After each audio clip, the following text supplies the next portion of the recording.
microphones on it. Roughly Okay. as the camera. Sure. Along the same line as the camera. You want me to look at you, or? Oh, but whatever. I would imagine. Yeah. Or feel free to look at the camera Okay. also. Just Okay. make it All as right. relaxed as possible. You ready? Yeah.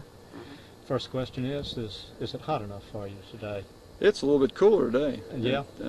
In the trees, that's one of the reasons we picked this campsite, that it doesn't get that hot out here in the woods, and the breeze moves pretty Right. nicely, so it's not bad at all. How long have you been involved in scouting now? I've been involved since about 1971. Were you a scout yourself? I was a scout, but I never had the opportunity to advance to my Eagle, and because I had to move around when I was younger. So that's the one thing I regret, is Yeah. not being an Eagle Scout. Could you just start at the beginning of your association with the scouting as a scout and take us up to date? I grew up in New York City, and I had a good scout troop where I grew up, and we had a lot of activities in New York. Then I moved to Connecticut, and they didn't have a very good scout troop, so I had to drop out. I think I was a life scout when I dropped out. It was sort of disappointing. And then we moved to Tuscaloosa, and I got involved in scouting through my church. They began to help sponsor Troop 43, which has a long history in Tuscaloosa. It was first sponsored by an American Legion group, and it's probably about 35 to 40 years old now. And when the church started sponsoring it in 1970, I think, I became involved as an assistant scoutmaster and worked as an assistant, then as a scoutmaster, and back as an assistant, and then as a scoutmaster for probably about the last 6 years. What is it about scouting that you find so attractive, that attracted you in the first place and keeps you active? I think it's a good learning experience for young men. I think it brings a lot of young kids into an experience that they might not otherwise have out in the woods. Teaches them to get along with each other. And the advancement program, I think it gives them a sense of achievement to reach a rank, hopefully the Eagle rank, but even if they don't reach the Eagle rank, it gives them a sense of achievement. And just watching young men grow up, I think, is the main thing that I've enjoyed. I've had 2 sons in the Scouts, and so watching them grow and mature has been exciting too, but I was in it even before they were born, and I'm still in it now that they're out. So I've just enjoyed the association with the people in scouting too. What about some of the things that you may have picked up personally? Are there any attributes that you can relate back to scouting and that may have helped you in either your personal career or to help you to be a successful adult in general?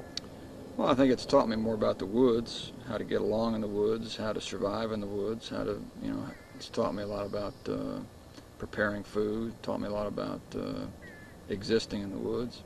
And it's taught me a lot about relationships, how people get along, and how you have to give and take on certain things, and how a lot of your goals aren't always achieved, but if you keep trying, you'll get a good experience. And I think a lot of this is carried over to my occupation and to life in general. I think scouting in their programs and what they try to do for youth mirrors growing up and maturing and being able to take care of yourself in the world around you. But what is your occupation and your occupational and personal goals? I'm a special agent with the FBI here in Tuscaloosa, and have been here in Tuscaloosa about 23 years. And we basically investigate violations of federal law. And I'm happy as an investigator. I made my mind up long ago that my family was more important than my advancement in the FBI. In the FBI, to advance, you have to transfer, and I found early on that I did not want to do that. So. Yeah. It's anything in particular about Camp Horne itself that you that you particularly like? Well, it's convenient. Being a troop in Tuscaloosa, I think troops in Tuscaloosa have just an outstanding advantage because Camp Horne is only 6 to 7 miles from Tuscaloosa.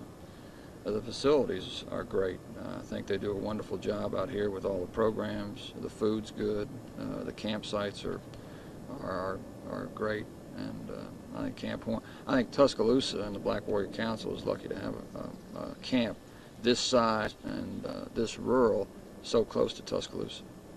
Let's get on to Black Warrior Council itself. Is there anything particularly unique about it? Any things that you think makes it particularly attractive as a scout organization?